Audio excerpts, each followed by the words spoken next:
In 2021, Lagos State unveiled a 5-year climate action plan, CAP 2020 to 2025, towards combating the challenges of climate change.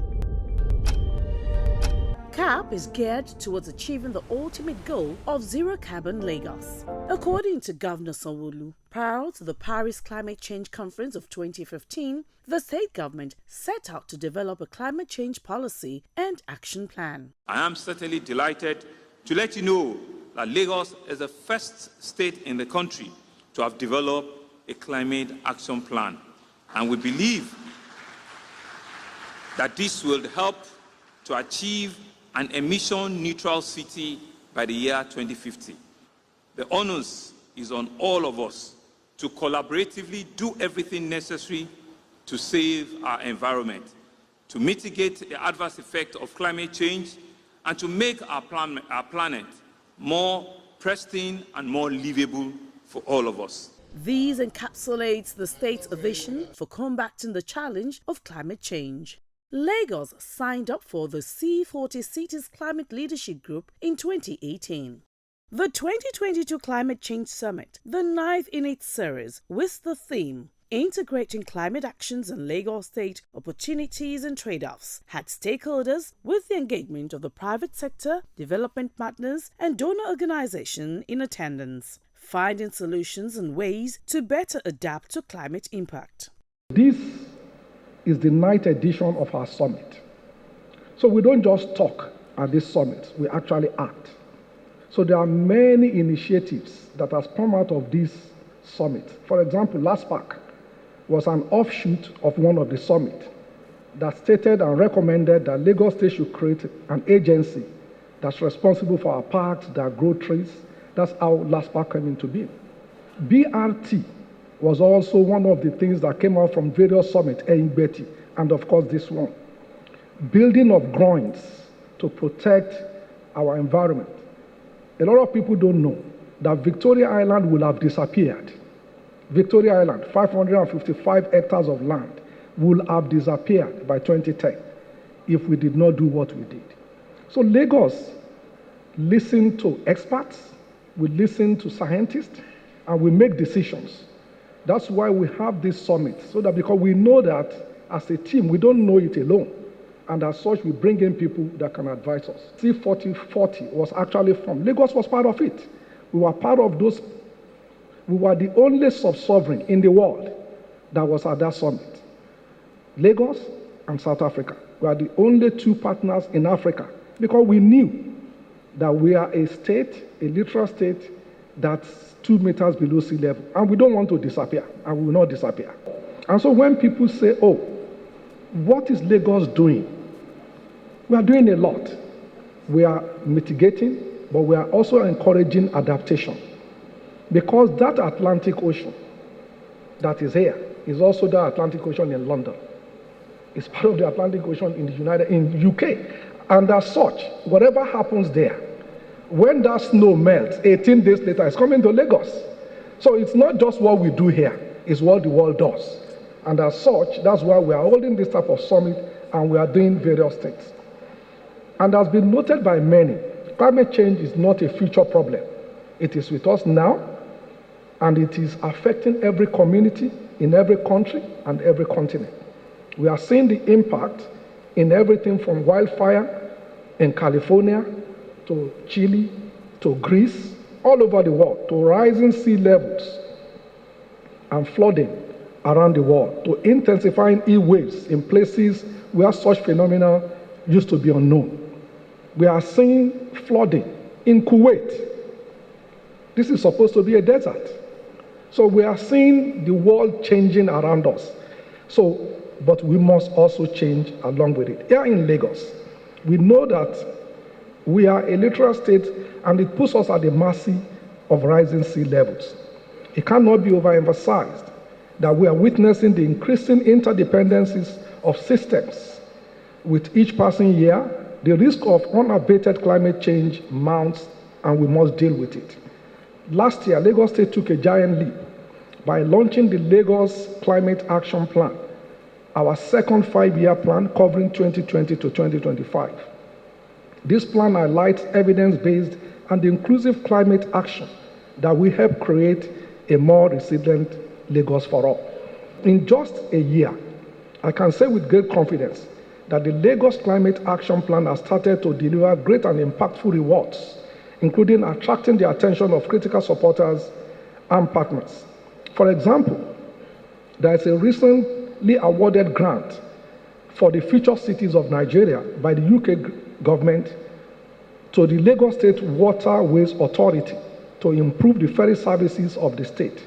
That's because of the studies that we carried out that showed clearly that we need to reduce transportation by road, improve our rail transportation, which we are moving on, and then, of course, water transportation, and also our ferry services, which will further our effort to provide a truly multimodal transport network for Lagos, with consequent reduction in greenhouse gas emission and associated road transportation.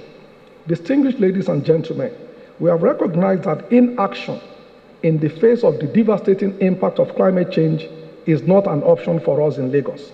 No one, and I say no one, will be left untouched. Even worse is the impact on the most vulnerable among us, our women, our children, persons living with disabilities, and the poor people. These categories of people that are among us are bound to be disproportionately bear the brunt of extreme weather events due to relocation and, of course, disappropriation. Therefore, our government is in constant discussion with private sector, development partners, and donor organizations to find solutions and ways to better adapt to climate impact, with special emphasis on protecting the vulnerables, our children, people living with disability. This conference is one of the many manifestations of our keenness to engage and collaborate. The Honourable Commissioner for Environment and Water Resources, Mr. Tunji Bello, noted that the climate change is the most pressing concern facing the planet presently, as countries across the globe and Lagos inclusive have witnessed extreme weather events ranging from heat waves to extreme storm, sea level rise, drought, flooding, among others. The Climate Action Plan has opened a new frontier of funding opportunities for adaptation projects in the state. It may interest you to know that the state government, through the Ministry of the Environment and Water Resources, has signed up to £50 million UK Climate Action Implementation Program, which will support cities to accelerate implementation from their climate action plans. In a short while, Lagos will be benefiting from these funds in the energy and waste sectors.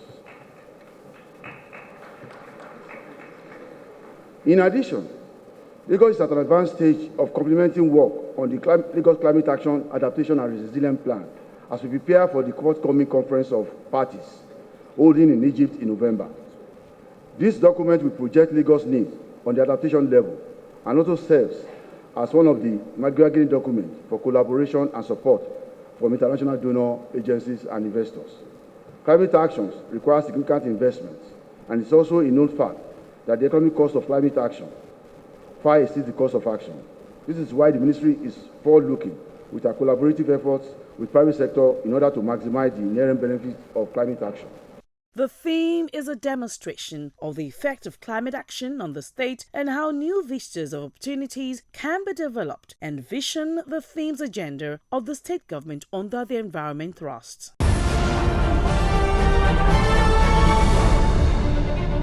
The next area is policy.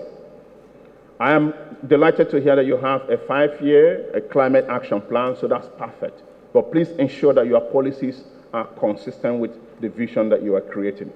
I have seen many African governments saying one thing in terms of their policy and doing a completely different thing, or the policies are contradicting. So you need to set all the policies in the same place and ensure that they are really synergizing. One example is our own dear country, Nigeria. On the one hand, we want to have a net zero 2060, fantastic, but also when you look at the medium-term economic plan, we want to increase our oil exploration by 3 million barrels per day.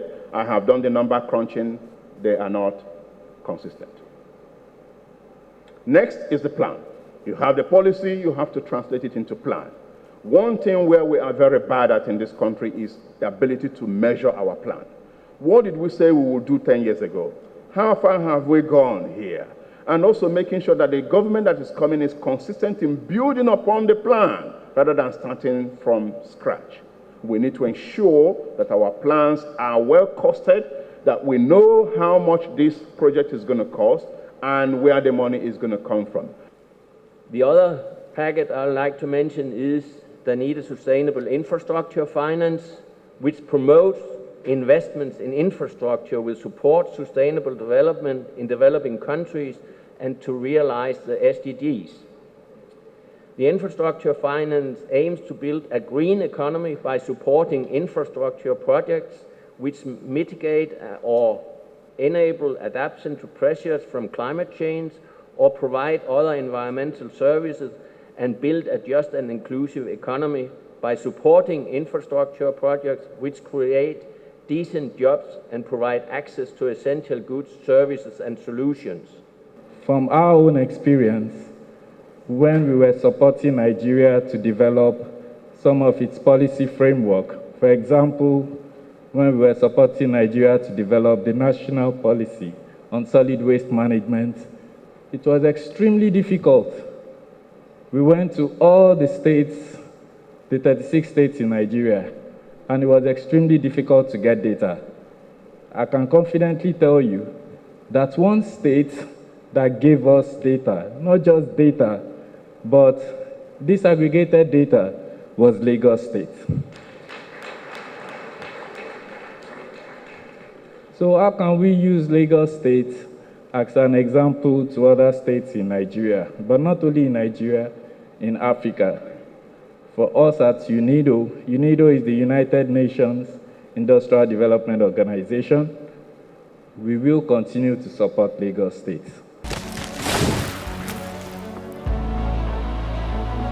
To combat the climate change crisis, the state government, through the Ministry of Environment, has signed up £15 million UK Climate Action Implementation Programme, which will support cities to accelerate implementation from the climate action plans.